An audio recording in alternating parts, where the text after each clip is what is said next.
Maitei, Maisha Peime y Ante Peime Ponamba. Eso fue hola, ¿cómo están? Espero que estén súper bien. Y hoy les voy a hablar acerca de este mito que es el pombero. Es un mito muy popular acá en Paraguay y forma parte de la cultura paraguaya. Caray Pujare o pombero, al castellano se le conoce también como el Señor de la Noche, algo así. Sería la traducción. Bueno, voy a empezar y voy a hacer la traducción también al castellano para que puedan entender y así enriquecer su vocabulario en el guaraní. Pombero yepetei caray carape. Dice que el pombero es un hombre bajito, un hombrecillo. Jeteja huepaba, que tiene pelos por todas partes. Es como un duende peludo. Pujare onseba omondui hangua y yae uvape. Ha oñangareko hangua y yaevare. Dice que por las noches sale a asustar a las personas que no le agradan y a cuidar a aquellas personas que sí le agradan.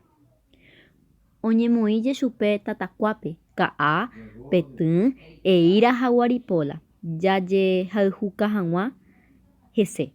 Dice que para caerle bien a Pombero le tenemos que colocar en el tatacuá, que es un horno artesanal, le tenemos que colocar hierba, también petén, también miel y guaripola, que es el alcohol que sale de la caña, ¿verdad? La fermentación del azúcar que hay en la caña, que comúnmente se le dice caña, aguardiente, etc.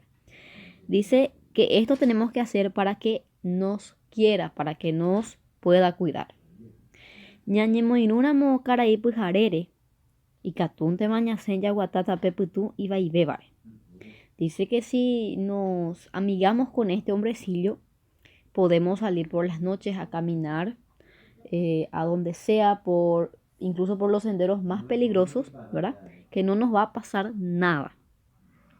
Cuña Taipona de Kishiharo Garekabo dice que incluso podemos ir por las noches a la casa de nuestra novia, que no nos va a pasar nada. Entonces este es un poquito cómico acá al final, pero es así, y este fue el mito del pombero. Espero que les haya gustado el video. Por favor, dejen un like si les gustó mi traducción.